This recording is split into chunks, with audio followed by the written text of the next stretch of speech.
ಓಂ ಶ್ರೀ ಗುರು ಬಸವಲಿಂಗಾಯ ನಮಃ. ಎಲ್ಲರಿಗೂ ಶರಣು ಶರಣಾರ್ಥಿಗಳು. ವಚನಗಳು ವಿತ್ ಮುಗುಳುನಗೆ ಚಾನಲ್ಗೆ ಆತ್ಮೀಯವಾದ ಸ್ವಾಗತ. ಈ ಭಕ್ತಿ ಅನ್ನುವಂತಹದ್ದು ಪ್ರತಿಯೊಬ್ಬ ವ್ಯಕ್ತಿಗೂ ಇರಲೇಬೇಕಾಗಿರ್ತಕ್ಕಂತಹ ಒಂದು ವಿಷಯ. ಯಾಕಂದರೆ ಯಾರ ಹತ್ರ ಭಕ್ತಿ ಇರುತ್ತದೆಯೋ ಅವರಲ್ಲಿ ಯಾವಾಗಲೂ ಪಾಸಿಟಿವಿಟಿ ತುಂಬಿರುತ್ತೆ. ಜೊತೆಗೆ ಎಲ್ಲ ವಿಷಯಗಳ ಬಗ್ಗೆ ಅವ್ರ ಹತ್ರ ಒಂದು ಕನ್ಸರ್ನ್ ಅಂತ ಇರುತ್ತೆ. ಈಗ ನಾವೇನು ಕರಿತೀವಲ್ಲ, ಎಲ್ಲ ವಿಷಯಗಳಲ್ಲೂ ಒಳಗೊಂಡಿರ್ತಕ್ಕಂತಹ ವ್ಯಕ್ತಿ ಅವರಾಗಿರ್ತಾರೆ. ಅವರಲ್ಲಿ ಸಾಮಾನ್ಯವಾಗಿ ಇನ್ನೊಬ್ಬರ ಬಗ್ಗೆ ಕೆಟ್ಟದಾಗಲಿ, ಇನ್ನೊಬ್ಬರ ಬಗ್ಗೆ ನೆಗೆಟಿವಿಟಿ ಆಗಲಿ ಬರಲಿಕ್ಕೆ ಸಾಧ್ಯ ಆಗಲ್ಲ. ಸೊ ನಾವು ಭಕ್ತಿ ಮಾಡಬೇಕು ಅಂತ ಅಂದರೆ ನಾವೇನು ಮಾಡಬೇಕು ಅಂದರೆ, ನಮಗೆ ಒಂದು ದಾರಿ ಅನ್ನೋದು ಬೇಕಾಗುತ್ತೆ. ಒಂದು ಭಕ್ತಿಗೆ ಮೂಲ ಆಗಿರುತ್ತೆ. ಕೆಲವೊಬ್ಬರಿಗೆ ದೇವ್ರ ಮೇಲೆ ಭಕ್ತಿ ಇರುತ್ತೆ, ಇನ್ನು ಕೆಲವೊಬ್ಬರಿಗೆ ತಾವು ಕಲಿಯುವಂತಹ ಒಂದು ವಿದ್ಯೆ ಮೇಲೆ ಭಕ್ತಿ ಇರುತ್ತೆ, ಇನ್ನು ಕೆಲವೊಬ್ಬರಿಗೆ ತಂದೆ ತಾಯಿ ಮೇಲೆ ಭಕ್ತಿ ಇರುತ್ತೆ, ಕೆಲವೊಬ್ಬರಿಗೆ ಅಕ್ಷರ ಕಲಿಸಿದ ಗುರುಗಳ ಮೇಲೆ ಭಕ್ತಿ ಇರುತ್ತೆ.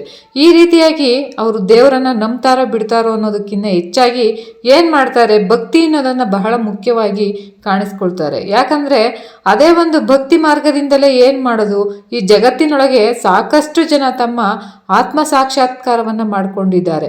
ಈ ರೀತಿಯಾಗಿ ಭಕ್ತಿಯ ಬಗ್ಗೆ ನಾವು ಮಾತಾಡ್ತಾ ಹೋದರೆ 12ನೇ ಶತಮಾನದ ಶರಣರು ಬರೆದಿರ್ತಕ್ಕಂತಹ ವಚನಗಳಲ್ಲಿ ಸಾವಿರಾರು ವಚನಗಳು ನಮಗೆ ಭಕ್ತಿ ಅಂದರೆ ಏನು, ಭಕ್ತಿಯ ಮೂಲ ಯಾವುದು, ಭಕ್ತಿಯನ್ನು ಯಾವ ರೀತಿ ಮಾಡಬೇಕು, ಜೊತೆಗೆ ಭಕ್ತಿಯನ್ನು ಯಾರ ಮೇಲೆ ತೋರಿಸ್ಬೇಕು, ನಮ್ಮ ಭಕ್ತಿ ಎಂತಹದ್ದು ಅನ್ನೋದನ್ನು ಈ ವಚನಗಳಲ್ಲಿ ತುಂಬ ನೋಡಿರ್ತೀವಿ.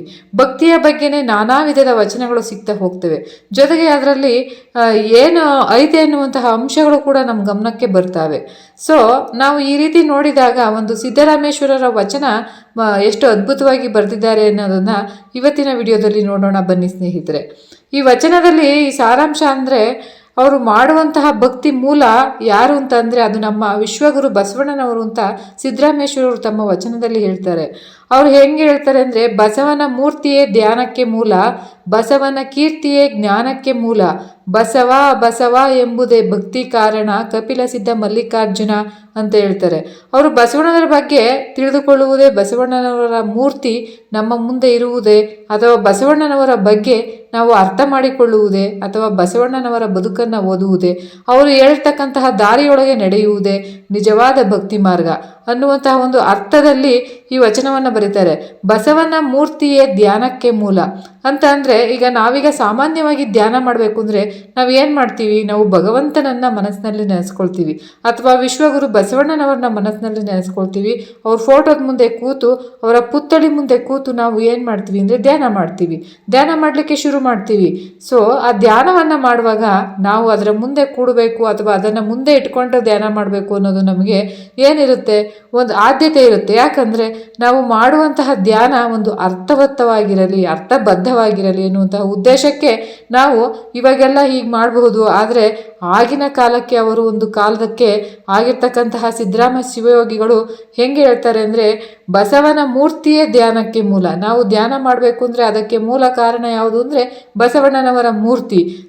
ಈಗ ನಾವು ಇವಾಗೆಲ್ಲ ಮೂರ್ತಿಗಳನ್ನು ನೋಡ್ತೀವಿ, ಆ ಮೂರ್ತಿ ಅಲ್ಲ, ಅವರ ಜೀವನದ, ಅವರ ಸಾಧನೆ, ಅವರ ನಡವಳಿಕೆ, ಅವರ ಬದುಕು, ಇದನ್ನು ಅವರು ಏನು ಹೇಳ್ತಾರೆ ಅಂದರೆ, ಅವರ ಮೂರ್ತಿ ಅಂದರೆ ಅವರು ತಮ್ಮ ಮುಂದೆ ಇರೋದೇ ಅಥವಾ ನಮ್ಮ ಜೊತೆಗೆ ಇರೋದೇ ಅಥವಾ ನಮ್ಮ ಬಗ್ಗೆನೇ ನಾವು ಧ್ಯಾನ ಮಾಡೋದು, ಅದು ಒಂದು ಧ್ಯಾನಕ್ಕೆ ಮೂಲ ಕಾರಣ ಅಂತ ಹೇಳ್ತಾರೆ. ಅದಕ್ಕೆ ಹೇಳ್ತಾರೆ ಅವರು, ಬಸವನ ಮೂರ್ತಿಯೇ ಧ್ಯಾನಕ್ಕೆ ಮೂಲ. ಅಲ್ಲಿ ಬೇರೆ ಯಾವುದು ಬರೋಂಗಿಲ್ಲ, ಬೇರೆ ಯಾವ ವಿಷಯಗಳು ಅಲ್ಲಿ ಒಂದು ಇಂಟರ್ಫಿಯರ್ ಆಗಂಗಿಲ್ಲ. ಏನು ಅಂದರೆ, ನಾವಿವಾಗ ಧ್ಯಾನ ಮಾಡ್ತೀವಿ ಅಂದರೆ ನಾವು ಒಂದು ಸಾಕ್ಷಾತ್ಕಾರ ಮಾಡ್ಕೋಬೇಕು, ಅಥವಾ ನಮ್ಮ ಮನಸ್ಸನ್ನು ಸ್ಥೀಮಿತದೊಳಗೆ ಇಟ್ಕೋಬೇಕು, ನಾವು ಧ್ಯಾನ ಮಾಡಬೇಕು. ಸೊ ಇದಕ್ಕೆಲ್ಲ ಒಂದು ಮೂಲ ಬೇಕಲ್ಲ, ಅದು ಆ ಮೂಲ ಯಾವುದು ಅಂದರೆ ಅದು ಬೇರೆ ಯಾರೂ ಅಲ್ಲ, ವಿಶ್ವಗುರು ಬಸವಣ್ಣನವರು ಅಂತ ಹೇಳ್ತಾರೆ. ಮುಂದೆ ಲೈನಲ್ಲಿ ಹೇಳ್ತಾರೆ, ಬಸವನ ಕೀರ್ತಿಯೇ ಜ್ಞಾನಕ್ಕೆ ಮೂಲ. ಈ ವಿಶ್ವದಾದ್ಯಂತ ಜ್ಞಾನವಂತರಾಗಿರ್ತಕ್ಕಂತಹ ಜನ ನಮಗೆ ಸಾಕಷ್ಟು ಸಿಗ್ಬೋದು, ಆದರೆ ಆಧ್ಯಾತ್ಮಿಕವಾಗಿ ಜ್ಞಾನವನ್ನು ಹೊಂದಿರತಕ್ಕಂಥವ್ರು ಎಲ್ಲೋ ಒಬ್ಬರೋ ಇಬ್ಬರೋ. ಈ ರೀತಿಯಾಗಿ ಆಧ್ಯಾತ್ಮಿಕವಾಗಿ ನಾವು ಜ್ಞಾನವನ್ನು ಹೊಂದಬೇಕು ಅಂತಂದರೆ ನಾವು ಒಂದು ಸ್ಟಡಿ ಮಾಡಬೇಕು. ಇವಾಗ ನಮ್ಮಲ್ಲಿ ಏನೋ ಒಂದು ಜ್ಞಾನ ಐತೆ, ನಮಗೆ ನಮ್ಮ ಹತ್ರ ಏನೋ ಒಂದು ಸೋರ್ಸ್ ಇದೆ ಅಂತ ಅಂದರೆ ನಾವು ಅದಕ್ಕೆ ಏನು ಮಾಡಬೇಕು ಅಂದರೆ ಫಸ್ಟು ನಾವು ಅದನ್ನು ಓದಬೇಕು, ಅದ್ರ ಬಗ್ಗೆ ತಿಳ್ಕೋಬೇಕು, ಅದ್ರ ಬಗ್ಗೆ ಅರ್ಥ ಮಾಡ್ಕೋಬೇಕು, ಅದ್ರ ಬಗ್ಗೆ ಅಧ್ಯಯನ ಮಾಡಬೇಕು, ರಿಸರ್ಚ್ ಮಾಡಬೇಕು, ಅಭ್ಯಾಸ ಮಾಡಬೇಕು. ಸೊ ಇವೆಲ್ಲವನ್ನು ಮಾಡಿದ ನಂತರ, ಎಲ್ಲ ವಿಷಯಗಳ ಬಗ್ಗೆ ನಾವು ಅಧ್ಯಯನ ಮಾಡಿದ ನಂತರ ನಾವು ಕೊನೆಗೆ ಏನಾಗ್ತೀವಿ, ನಮ್ಮಲ್ಲಿ ಒಂದು ಸ್ವಲ್ಪ ಏನೋ ಉಳ್ಕೊಳ್ತೈತೆ ಅಂತ ಅಂದರೆ ಒಂದು ಸ್ವಲ್ಪ ಏನು ಉಳಿತು ಅಂತ ಅಂದರೆ ನಾವು ಅಧ್ಯಯನ ಮಾಡಿದರ ಬಗ್ಗೆ, ಅಭ್ಯಾಸ ಮಾಡಿದರ ಬಗ್ಗೆ 108 ಥರದ ವಿಷಯಗಳನ್ನು ಕಲೆಕ್ಟ್ ಮಾಡಿದಾಗ ಅದಕ್ಕೆ ಸಂಪೂರ್ಣವಾಗಿ ಎಲ್ಲ ಕೂಡಿ ಒಂದು ವಿಷಯ ನಮ್ಮ ತಲೆಯೊಳಗಿರುತ್ತೆ. ಅದನ್ನು ನಾವು ಏನಂತ ಕರಿತೀವಿ ಅಂದರೆ ಜ್ಞಾನ ಅಂತ ಕರಿತೀವಿ. ಸೊ ಆಧ್ಯಾತ್ಮಿಕವಾಗಿ ನಾವು ಏನೋ ಒಂದು ಸಾಧನೆ ಮಾಡಬೇಕು, ಇವತ್ತು ಆಧ್ಯಾತ್ಮ ರಂಗದೊಳಗೆ ಆಧ್ಯಾತ್ಮ ಮಾರ್ಗದಲ್ಲಿ ನಾವು ಮುಂದೆ ಹೋಗಬೇಕು, ಮೇಲೆ ಹೋಗಬೇಕು, ಎಲ್ರಿಗೂ ಕೂಡ ಮಾದರಿಯಾಗಿ ನಿಲ್ಲಬೇಕು, ಎಲ್ಲೋ ಒಂದು ಕಡೆ ಎಲ್ಲೋ ಒಬ್ಬರಿಗೆ ಆದರ್ಶವಾಗಿ ನಿಲ್ಲಬೇಕು ಅಂದರೆ ನಮಗೆ ಒಂದು ಜ್ಞಾನದ ಅವಶ್ಯಕತೆ ಬೇಕು. ಸೊ ಆ ಜ್ಞಾನವನ್ನು ನಾವು ಎಲ್ಲಿಂದ ತಗೋಬೇಕು, ಎಲ್ಲಿಂದ ಎರವಲು ಪಡ್ಕೋಬೇಕು, ಅದನ್ನು ನಾವು ಹೆಂಗೆ ಸೋರ್ಸ್ ಆಗಿ ನಾವು ಬಳಸ್ಕೊಳ್ಬೇಕು, ಆ ಜ್ಞಾನ ಯಾವ ರೀತಿಯಾಗಿ ನಮಗೆ ಸಿಗುತ್ತೆ ಅಂದರೆ ಅವರು ಹೇಳುವುದು ಒಂದೇ ರೂಟು, ಅದು ಬಸವನ ಕೀರ್ತಿ. ಅಂದರೆ ಬಸವಣ್ಣನವರು ಯಾವ ರೀತಿ ಬದುಕಿದ್ರು, ಅವರು ಯಾವ ರೀತಿ ಜನವನ್ನ ಮೆಚ್ಚಲಿಸಿಕ್ಕೆ ಅಂತ ಬದುಕಲಿಲ್ಲ, ಅವರು ಬದುಕೇ ಜನದ ಮೆಚ್ಚುವಂಗಿತ್ತು. ಯಾವ ರೀತಿ ದೀನರನ್ನ, ದಲಿತರನ್ನ, ಬಿದ್ದವರನ್ನ ಎದೆಗೆ ಅಪ್ಪಿಕೊಂಡು ಅವರು ಕಾಪಾಡಿಕೊಳ್ಳುತ್ತಾ ಬಂದ್ರಲ್ಲ ವಿಶ್ವಗುರು ಬಸವಣ್ಣನವರು, ಆ ರೀತಿಯಾಗಿ ಅವರ ಕೀರ್ತಿ ಒಂದೇ ವಿಷಯದಲ್ಲಿ ಅಲ್ಲ, ಎಲ್ಲ ವಿಷಯದಲ್ಲೂ ಕೂಡ ಜ್ಞಾನವಂತರಾಗಿದ್ರು, ಎಲ್ಲ ವಿಷಯಗಳು ಕೂಡ ಅವರು ಸಂಪನ್ನರಾಗಿದ್ರು. ನಾವಿವಾಗ ಏನು ಮಾಡ್ತೀವಿ ಅಂತಂದರೆ ಒಂದು ವಿಷಯದ ಬಗ್ಗೆ ಎಕ್ಸಾಕ್ಟಾಗಿ, ಒಂದು ವಿಷಯದ ಬಗ್ಗೆ ಪರ್ಟಿಕ್ಯುಲರ್ ಆಗಿ ನಾವು ಒಂದು ಕಾರ್ಯಾಗಾರವನ್ನು ಮಾಡ್ತೀವಿ ಅಥವಾ ಒಂದು ಶಿಬಿರವನ್ನು ಮಾಡ್ತೀವಿ ಅಥವಾ ಅಂದಾಗ ನಮಗೆ ಮುಖ್ಯ ಹುಡುಕಾಟ ಎಲ್ಲಿ ಏನಿರುತ್ತೆ ಅಂದರೆ ರಿಸೋರ್ಸ್ ಪರ್ಸನ್, ಸಂಪನ್ಮೂಲ ವ್ಯಕ್ತಿಗಳು ಬೇಕು. ಯಾಕಂತಂದರೆ ಇವಾಗ ನಾವು ಒಂದು ಮಾಡ್ತೀವಿ ಅಂದರೆ ಒಂದು ಎಕ್ಸಾಂಪಲ್, ಒಂದು ವಿಷಯದ ಬಗ್ಗೆ, ಒಂದು ಕಾಲೇಜ್ ಒಳಗೆ ಒಂದು ವಿಷಯದ ಬಗ್ಗೆ, ಇಂಗ್ಲೀಷ್ ಬಗ್ಗೆ ನಾವೇನೋ ಮಾತಾಡ್ತೀವಿ, ಕಾರ್ಯಾಗಾರ ಮಾಡ್ತೀವಿ ಅನ್ನೋದಾದರೆ ನಾವು ರಿಸೋರ್ಸ್ ಪರ್ಸನನ್ನು ಹುಡುಕ್ತೀವಿ. ಯಾವ ರೀತಿ ರಿಸೋರ್ಸ್ ಪರ್ಸನ್ ಇರಬೇಕು ಅಂತ ಅಂದರೆ ಅವರು ಗ್ರಾಮರ್ ಬಗ್ಗೆ ಗೊತ್ತಿರಬೇಕು, ಇಂಗ್ಲೀಷ್ ಟೀಚ್ ಬಗ್ಗೆ ಗೊತ್ತಿರಬೇಕು, ಸ್ಪೋಕನ್ ಇಂಗ್ಲೀಷ್ ಬಗ್ಗೆ ಗೊತ್ತಿರಬೇಕು. ಈ ರೀತಿಯಾಗಿ ಇಂಗ್ಲೀಷಿನಲ್ಲಿ ಬರುವಂತಹ ಎಲ್ಲ ಆಯಾಮಗಳ ಬಗ್ಗೆಯೂ ಗೊತ್ತಿರ್ತಕ್ಕಂತಹ ಒಬ್ಬ ವ್ಯಕ್ತಿಯನ್ನು ನಾವು ಅಲ್ಲಿ ತಂದು ನಿಲ್ಲಿಸ್ತೀವಿ. ಯಾಕೆ ಅಂದರೆ ನಾವು ಮಾಡುವಂತಹ ಕಾರ್ಯಾಗಾರ ಯಶಸ್ವಿ ಆಗಲಿ ಅಂತ, ಇದರ ಸದುಪಯೋಗವನ್ನು ನಮ್ಮ ವಿದ್ಯಾರ್ಥಿಗಳು ತಗೊಳ್ಳಿ ಅಂತ. ಆ ರಿಸೋರ್ಸ್ ಪರ್ಸನ್ ಆಗಿ ಬಂದಿರತಕ್ಕಂಥವ್ರು ಏನು ಮಾಡ್ತಾರೆ ಅಂತಂದರೆ ನಮಗೆ ಎಷ್ಟು ತಿಳಿದಿಲ್ಲ ಅದನ್ನೆಲ್ಲವನ್ನು ಮಕ್ಕಳಿಗೆ ತಿಳಿಸಿಕೊಡುವಂತಹ ಒಂದು ಪ್ರಯತ್ನವನ್ನು ಮಾಡ್ತಾರೆ. ಇದು ಒಂದು ವಿಷಯ ಆಯಿತು. ಇನ್ನು ಸಂಪೂರ್ಣವಾಗಿ ಎಂಟೈರ್ ನಾವು ಸಾಮಾಜಿಕವಾಗಿ ತಗೊಳೋದಾದರೆ, ರಾಜಕೀಯವಾಗಿ ತಗೊಳೋದಾದರೆ ಅಥವಾ ಆಧ್ಯಾತ್ಮಿಕವಾಗಿ ಒಂದು ತಗೊಳೋದಾದರೆ, ಭಕ್ತಿ ಅಂತ ಒಂದು ತಗೊಳೋದಾದರೆ, ಶಕ್ತಿ ಅಂತ ಒಂದು ಯುಕ್ತಿ ಅಂತ ಅಥವಾ ಕ್ರಾಂತಿ ಅಂತ ನೀವು ತಗೊಂಡು ಎಲ್ಲ ವಿಷಯಗಳು ಸಂಪನ್ಮೂಲ ವ್ಯಕ್ತಿ ಅಂತ ಒಬ್ಬರು ಸಿಗ್ತಾರೆ ಅಂತ ನಮಗೆ ಅವರು ಯಾರು ಅಂತ ಅಂದರೆ ಅವರೇ ವಿಶ್ವಗುರು ಬಸವಣ್ಣನವರು.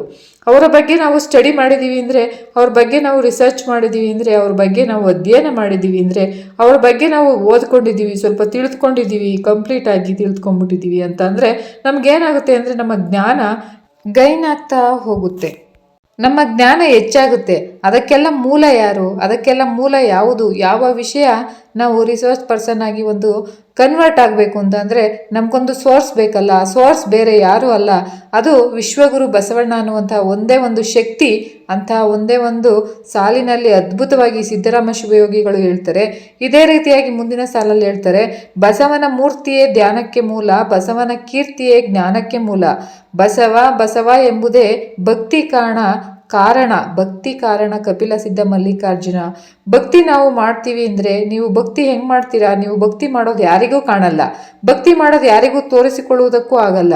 ಆದರೆ ನಮ್ಮ ಅಂತರಾತ್ಮಕ್ಕೆ ಗೊತ್ತಾಗುತ್ತಲ್ಲ, ನಾವು ಭಕ್ತಿ ಮಾಡ್ತಾ ಇದ್ದೀವಿ ಅಥವಾ ಆಡಂಬರವಾಗಿ ಪೂಜೆ ಮಾಡಿದರೆ ಭಕ್ತನೋ, ಬಸವ ದೇವರ ಹಾಡುಗಳನ್ನು, ನಾಮಸ್ಮರಣೆಯನ್ನು ಕಂಟಿನ್ಯೂಸ್ ಆಗಿ ಜೋರಾಗಿ ಆಡಿದರೆ ಭಕ್ತಿನೋ, ಅವರ ಹೆಸರು ಹಾಕೊಂಡು ಓಡಾಡಿದರೆ ಭಕ್ತಿನೋ, ಎಲ್ಲರಿಗೂ ಏನೂ ಗೊತ್ತಿಲ್ಲ. ಅವರು ಹೇಳೋದು ಒಂದೇ, ಅವರಿಗೆ ಇರ್ತಕ್ಕಂತಹ ಒಂದೇ ಆದ್ಯತೆ ಅಂದರೆ, ಒಂದೇ ಪ್ರಿಯಾರಿಟಿ ಅಂದರೆ ವಿಶ್ವಗುರು ಬಸವಣ್ಣನವರ ಹೆಸರನ್ನು ನಾವು ಜಪ ಮಾಡುವುದೇ ಭಕ್ತಿ. ಬಸವಣ್ಣನವರ ಹೆಸರನ್ನು ನಾವು ಮನಸ್ಸಿನಲ್ಲಿ ಇಟ್ಟುಕೊಳ್ಳುವುದೇ ಭಕ್ತಿ. ಅವರು ನಡೆದಂತಹ ಒಂದು ದಾರಿಯೊಳಗೆ ನಡೆಯುವುದೇ ಒಂದು ಭಕ್ತಿ. ಅವರು ತೋರಿಸಿಕೊಟ್ಟಂತಹ ಒಂದು ಹಾದಿ ಒಳಗೆ ನಾವು ಹೋಗುವುದೇ ಒಂದು ಭಕ್ತಿ. ಏನಿಲ್ಲ, ನಾವು ಭಕ್ತಿ ಮಾಡ್ತೀವಿ ಅಂತ ಅಂದರೆ ನಮ್ಮ ಅಂತರಾತ್ಮಕ್ಕೆ ಗೊತ್ತಿರಬೇಕು ಅಂತ ನಾವು ಬಸವ ಬಸವ ಬಸವ ಬಸವ ಬಸವ ಅಂತೀವಿ ಅಂತ ಹೇಳಿ ಗೊತ್ತಿರಬೇಕು ಅಂತ ಏನಾಗುತ್ತೆ ಅಂದರೆ ಅರ್ಥವಾದಂತಹ ಭಕ್ತಿ ಆಗುತ್ತೆ. ಆ ಭಕ್ತಿಯಲ್ಲಿ ಯಾವುದೇ ಆಡಂಬರಗಳಿಲ್ಲ, ಯಾವುದೇ ಜಂಜಾಟಗಳಿಲ್ಲ, ಯಾವುದೇ ಮಧ್ಯಸ್ಥಿಕ ವಹಿಸುವಂಥ ಒಂದು ದಲ್ಲಾಳಿಗಳ ಅವಶ್ಯಕತೆ ಇಲ್ಲ. ಏನು ಡೈರೆಕ್ಟಾಗಿ ಆ ಮಂತ್ರ ಜಪ ಮಾಡ್ತಾ ಬಸವ ಬಸವ ಬಸವ ಅನ್ನುವಂತಹ ಒಂದು ನಾಮಸ್ಮರಣೆಯನ್ನು ನಮ್ಮನ್ನು ಎಲ್ಲಿಗೆ ಒಯ್ದು ನಿಲ್ಲಿಸಬೇಕಲ್ಲ, ಯಾವ ಒಂದು ಶಕ್ತಿ ಹತ್ರ ನಮ್ಮನ್ನು ಕರ್ಕೊಂಡು ಹೋಗಿ ತಲುಪಿಸುತ್ತಲ್ಲ, ಆ ತಲುಪಿಸುವಂತಹ ಕೆಲಸ ಯಾವುದು ಮಾಡುತ್ತೆ ಅಂದರೆ ಈ ನಾಮಸ್ಮರಣೆ ಮಾಡುತ್ತೆ, ಈ ಭಕ್ತಿ ಮಾಡುತ್ತೆ. ಅದಕ್ಕೆ ಅವರು ಹೇಳೋದು ಏನಂದರೆ, ನಮಗೆ ಬಸವಣ್ಣ ಬಿಟ್ಟರೆ ಇಲ್ಲ, ಒಂದು ನಾವು ಧ್ಯಾನ ಮಾಡಬೇಕು ಅಂದರೆ ಜ್ಞಾನ ಪಡ್ಕೋಬೇಕು ಅಂದರೆ ಭಕ್ತಿ ಮಾಡಬೇಕು ಅಂದರು. ಅದಕ್ಕೆಲ್ಲ ಮೂಲವಾಗಿ ನಿಂತಿರುವಂತಹ ಒಂದು ಮೂಲವಾಗಿ ಬೇರೂರಿರ್ತಕ್ಕಂತಹ ಒಂದು ಶಕ್ತಿ, ಏಕೈಕ ಶಕ್ತಿ ಯಾವುದಾದರೂ ಇದೆ ಅಂದರೆ ಅದು ವಿಶ್ವಗುರು ಬಸವಣ್ಣನವರು ಮಾತ್ರ. ಅದನ್ನು ಹೊರತುಪಡಿಸಿ, ಆ ಶಕ್ತಿಯನ್ನು ಹೊರತುಪಡಿಸಿ ನಾವು ಬೇರೆ ಏನನ್ನೂ ನೋಡೋದಕ್ಕೆ ಸಾಧ್ಯ ಆಗಲ್ಲ. ಒಂದು ಮಾತು ನಾವು ಈ ಸಂದರ್ಭದಲ್ಲಿ ಹೇಳಕ್ಕೆ ಇಷ್ಟಪಡ್ತೀನಿ.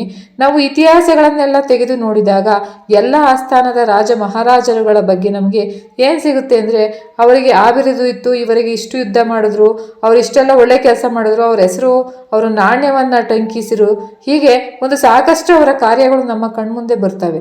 ಇದನ್ನೆಲ್ಲ ನಮ್ಮ ಕಣ್ಮುಂದೆ ಬರೋಕೆ ಯಾರ ಮೂಲಕ ನಮಗೆ ಬರ್ತವೆ ಅಂದರೆ, ಅವರಲ್ಲಿ ಆಸ್ಥಾನ ಪಂಡಿತರು ಅಂತ ಇರ್ತಿದ್ರು. ಆಸ್ಥಾನ ಪಂಡಿತರು ಅಂತ ಆವಾಗ ಏನು ಮಾಡ್ತಿದ್ರು ಅವರು ಅಂದರೆ, ಮಹಾರಾಜರು ಈ ರೀತಿಯಾಗಿ ಇದ್ದಾರೆ, ಈ ರೀತಿಯಾಗಿ ಇಲ್ಲ ಅಂತ ಹೇಳಿ ಬರೆಸಿದಾಗ ಅವರು ಇತಿಹಾಸ ನಮ್ಮ ಕೈಗೆ ಸಿಗುತ್ತೆ. ಆದರೆ 12ನೇ ಶತಮಾನದೊಳಗೆ ವಿಶ್ವಗುರು ಬಸವಣ್ಣನವರು ಯಾವುದೇ ಸಾಮ್ರಾಜ್ಯವನ್ನು ಕಟ್ಟಲಿಲ್ಲ, ಅವರು ಯಾವುದೇ ಸಾಮ್ರಾಜ್ಯದ ಮಹಾರಾಜ ಆಗಿರಲಿಲ್ಲ, ಅವರ ಆಸ್ಥಾನದಲ್ಲಿ ಯಾರು ಕೂಡ ಆಸ್ಥಾನ ಪಂಡಿತರಿರಲಿಲ್ಲ. ಆದರೂ ಕೂಡ ಏನು ಮಾಡ್ತೀವಿ ಅಂದರೆ, ನಾವು ಹೆಂಗೆ ತೆಗೆದಂಗೆ ಗುರು ಬಸವಣ್ಣನವರ ಬಗ್ಗೆ ನಮಗೆ ಸಾಕಷ್ಟು ವಿಷಯಗಳು, ಅವು ಸಾವಿರಾರು, ಅದು ಲಕ್ಷಾನುಗಟ್ಟಲೆ, ಅದು ಕೋಟ್ಯಾನುಗಟ್ಟಲೆ, ಅದು ಲೆಕ್ಕಕ್ಕೆ ಸಿಗದೇ ಇರೋಷ್ಟು ವಿಷಯಗಳು ಅವರಿಂದ ನಮಗೆ ತಿಳಿದು ಬರ್ತವೆ. ಅದರ ಮೂಲ ಏನು ಅಂತಂದರೆ, ವಿಶ್ವಗುರು ಬಸವಣ್ಣನವರ ಕೆಳಗೆ ಬಿದ್ದವರನ್ನು ಮೇಲೆತ್ತಿದ್ರು. ಬಹಳ ಕಷ್ಟದಲ್ಲಿದ್ದವರಿಗೆ ಎದೆಯೊಳಗೆ ಒಪ್ಪಿಕೊಂಡು ಅವರನ್ನು ಬೇರೆ ಎಲ್ಲ ಎನಗಿಂತ ಕಿರಿಯರಿಲ್ಲ, ಶಿವಭಕ್ತರಿಗಿಂತ ಹಿರಿಯರಿಲ್ಲ ಅನ್ನುವಂಥ ಒಂದು ದಾರಿಯೊಳಗೆ ಅವರು ಏನು ಮಾಡ್ತಾರೆ ಅಂದರೆ, ಕಾರ್ಯವನ್ನು ಮಾಡ್ತಾ ಬಂದರು, ಒಳ್ಳೊಳ್ಳೆ ಕೆಲಸಗಳನ್ನು ಮಾಡ್ತಾ ಬಂದರು, ಒಳ್ಳೊಳ್ಳೆ ಜ್ಞಾನ ಮಾರ್ಗಗಳನ್ನು ತೋರಿಸ್ತಾ ಬಂದರು, ಬದುಕನ್ನು ಸಾಗಿಸ್ತಾ ಬಂದರು. ಅವರು ಏನು ಬರೆದಿಟ್ರು ನೋಡು, ಅದೇ ರೀತಿಯಾಗಿ ಬದುಕಿದ್ರು. ಇದು ಒಂದೇ ಒಂದು ವಿಶ್ವಗುರು ಬಸವಣ್ಣನವರು ಮಾಡಿರ್ತಕ್ಕಂಥ ಕಾರ್ಯ. ಅವರು ಬರದಂತೆ ಬದುಕಿದರು. ಅದಕ್ಕೆ ಅವರು ಸಮಾನ ಯುಗದಲ್ಲಿ ಇರ್ತಕ್ಕಂತಹ ಪ್ರತಿಯೊಬ್ಬ ಶರಣರ ವಚನಗಳನ್ನು ನಾವು ಎತ್ತಿಕೊಂಡು ನೋಡಿದಾಗ, ಗುರು ಬಸವಣ್ಣನವರ ವ್ಯಕ್ತಿತ್ವ ಎಂಥದ್ದು, ಆ ವ್ಯಕ್ತಿಗೆ ಇರ್ತಕ್ಕಂತಹ ಶಕ್ತಿ ಎಂಥದ್ದು, ಆ ಶಕ್ತಿ ಒಳಗೆ ಎಷ್ಟು ಜನ ತಣ್ಣಗಿದ್ರು, ಆ ನೆರಳಿನೊಳಗೆ ಎಷ್ಟು ಜನ ಆರಾಮಾಗಿ ತಮ್ಮ ಜೀವನವನ್ನು ಕಳೀತಾ ಇದ್ರು ಅಂತ ನಮಗೆ ಅರ್ಥ ಆಗುತ್ತೆ. ಯಾಕಂದರೆ ಗುರು ಬಸವಣ್ಣನವರ ಬಗ್ಗೆ ನಾವು ತಿಳ್ಕೊಬೇಕಾದದ್ದು ಬಹಳ ಇದೆ. ಈಗಿನ ಕಾಲದೊಳಗೆ ನಮಗೆ ಅವರ ಬಗ್ಗೆ ಇರ್ತಕ್ಕಂತಹ ಕಡಿಮೆ ತಿಳುವಳಿಕೆಯಿಂದಾಗಿ ನಾವೆಲ್ಲೋ ಹಾದಿ ತಪ್ತಾ ಇದ್ದೀವಿ. ನಮ್ಮ ಮುಂದಿನ ಪೀಳಿಗೆ ಹಾದಿ ತಪ್ತಾ ಇದೆ. ಇರುವುದನ್ನು ಹೇಗೆ ಕಾಪಾಡಿಕೊಳ್ಳುವುದು ಅಂತ ಬಹಳ ಮುಖ್ಯ. ಎಲ್ಲ ಶರಣರು ನಮ್ಮ ಜೀವನದಲ್ಲಿ ಲೆಕ್ಕಿಸದೆ ತಮ್ಮ ನೆತ್ತರ ಹರಿಸಿ ವಚನ ಸಾಹಿತ್ಯವನ್ನು ನಮ್ಮ ಕೈಗೆ ಕೊಟ್ಟು ಹೋಗಿದ್ದಾರೆ ಅಂತಂದರೆ ಅದಕ್ಕೆ ನಾವು ಕರೆಕ್ಟಾಗಿ ಬೆಲೆ ತರೋದಕ್ಕೆ ಆಗೋದಿಲ್ಲ. ನಮ್ಮ ಯಾವ ಜನ್ಮಕ್ಕೂ ಬೆಲೆ ತರೋದಕ್ಕೆ ಆಗೋದಿಲ್ಲ. ಆದರೆ ನಾವೇನಾದರೂ ಕೃತಜ್ಞಪೂರ್ವಕವಾಗಿ ಬದುಕಬೇಕು. ಅಟ್ಲೀಸ್ಟ್ ಅವರು ಹೇಳಿದ ದಾರಿ ಒಳಗೆ ಬದುಕುವಂತಹ ಪ್ರಯತ್ನ ಆದರೂ ಮಾಡಿದರೆ, ಅವರು ಮಾಡಿರ್ತಕ್ಕಂತಹ ತ್ಯಾಗಕ್ಕೆ ಎಲ್ಲೋ ಒಂದು ಸಾರ್ಥಕತೆಯನ್ನು ನಾವು ಸೂಚಿಸಿದಂಗೆ ಆಗುತ್ತೆ. ಅವರಿಗೆ ನಮಗೆ ಕಂಪೇರ್ ಮಾಡ್ಕೊಳ್ಳೋಕೆ ಆಗೋದಿಲ್ಲ. ಅದಕ್ಕೆ ಬಸವಣ್ಣ ಅಂದರೆ ಯಾರು, ಬಸವಣ್ಣನವರು ಅಂದರೆ ಏನು ಅನ್ನೋದನ್ನು ತಿಳ್ಕೊಳ್ಳೋದು ಇವಾಗಿನ ಕಾಲದ ಮಕ್ಕಳಿಗೆ ಬಹಳ ಮುಖ್ಯವಾಗೈತೆ ಅನ್ನೋ ಒಂದು ಉದ್ದೇಶಕ್ಕೆ ಈ ವಚನ ಮತ್ತು ಅವರ ಬಗ್ಗೆ ಒಂದು ವಿಡಿಯೋ ಮಾಡುವ, ಅವರ ಬಗ್ಗೆ ತಿಳಿಸುವ ಒಂದು ಪ್ರಯತ್ನವನ್ನು ಮಾಡ್ತಿದ್ದೇನೆ. ಎಲ್ಲರಿಗೂ ಕೂಡ ಶರಣಾರ್ಥಿಗಳು. ಮುಂದಿನ ವಿಡಿಯೋದಲ್ಲಿ ಹೆಚ್ಚಿನ ಮಾಹಿತಿಯೊಂದಿಗೆ ಸಿಗುವೆ.